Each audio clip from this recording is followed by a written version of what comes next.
मैं अपने एक उस्ताद के पास गया, मैंने कहा हज़रत बहुत टेंशन में हूं, मैंने दूसरी शादी की है और कहीं भी सोसाइटी में इज्जत के अलावा सब कुछ मिल रहा है, इज्जत नहीं मिल रही, घर वालों के आंसू अलग, अजीब माहौल बना था मेरे घर में, बहनों में माँ वालदा और बहनें रो रही थी जैसे मैयत हो गई हो, रोना चल रहा था मेरे घर में, रोना मैयत हो गई, मेरा क्या हाल हुआ होगा। मैं अपने उस्ताद के पास गया, बड़े उस्ताद ने, मैंने कहा हज़रत मैं बहुत टेंशन में हूं, मैंने दूसरी शादी की है।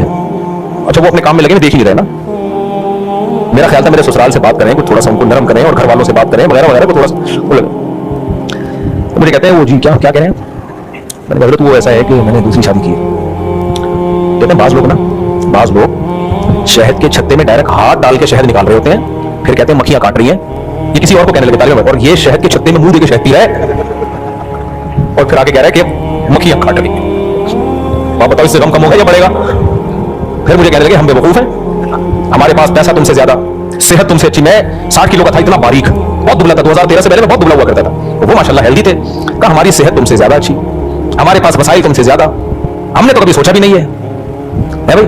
सुन्नत पूरी करने का शौक किसको पैदा हो रहा है, आपको पैदा। मैंने कहा सारी जिंदगी गालियां सुनने के लिए तैयार हो जाए। अच्छा मैं जब मुंह लटक के बाहर निकला, मैंने कहा यार ये तो हमारे एक उस्ताद मिले, अल्लाह उनकी उम्र बरकत दे, मौलाना हम्मादुल्लाह साहब, आजकल वो रावलपिंडी में होते हैं। उन्होंने जब मेरे गमज़दा चेहरे को देखा ना, क्या हुआ, मैंने कहा ये हुआ है। तो उन्होंने कहा यार जो होना था हो गया, यानी गोया कि हुआ तो गलत है लेकिन जो होना था हो गया, हलाल काम है हराम नहीं है, चलता है यार। एक हल्का सा तसल्ली का जुमला मुझे उन्होंने दिया था, लेकिन एक बात है उन दिनों में जो मैं फिर रहा था ना, चंद दिन तो मैं टेंशन में गया, उसके बाद फिर यही टेंशन ने मेरे अंदर हौसला पैदा कर दिया, मैंने कहा सोसाइटी की ऐसी की तैसी।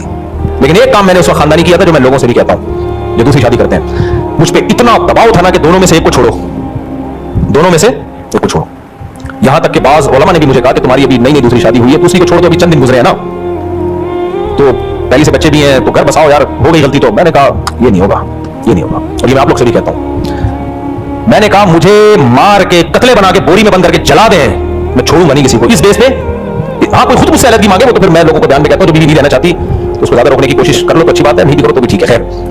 तो फिर मियां आपका अपना मसला, अपने घर का मसला, वो एक अलग बात है। लेकिन बीवी साथ इस बेस पे मैं छोड़ दूं तो मैंने कहा ये नहीं होगा। उन्होंने कहा बच्चे छिन जाएंगे, मैंने कहा बच्चे छिन जाए, दुनिया इधर से उधर जाए। वजह क्या है कि मैंने अगर दूसरी को इस बेस पे छोड़ दिया ना तो दूसरी का बाप क्या कहेगा, बेटा जब तब पर नहीं था तो करने की जरूरत नहीं थी, मैं उसको सारी जिंदगी रिजल्ट नहीं मिला सकूंगा भाई, मैंने नहीं बेगरती नहीं होगी। तो मैं जो टेंशन में उधर जा रहा था इसलिए नहीं कि एक से जान छुड़वाएं, काम तो हो गया और मुझे ये भी इत्मीनान था काम खानदानी हुआ है, बिल्कुल ठीक हुआ है, अपने अमल पे मुझे निदामत नहीं थी, लेकिन ये था कि अब ये ठीक तो हुआ है तो इसके साइड इफेक्ट से बचा कैसे जाए। वो कोई साइड इफेक्ट से बचाने के लिए तैयार नहीं था, काम तो ठीक हुआ था, तो उसमें मुझे निदामत नहीं थी क्योंकि मुझे इतना कॉन्फिडेंस था कि ये मैं लोगों से कहता काम तो एक ही नेकी का मुझसे जिंदगी में, उससे पहले मुझे याद नहीं पड़ता कोई इतना अच्छा नेकी का काम। नमाज तो सभी पढ़ रहे होते हैं, क्या ख्याल है, हमने कौन पढ़ के कौन तीर मार दिया, ज़कात भी सभी दे रहे होते हैं, थोड़े बहुत सबका खैरात भी सभी कर लेते हैं, हम भी कर लेते हैं, तो काम तो यही हुआ है। तो मैंने कहा फिर थोड़े दिन मैंने और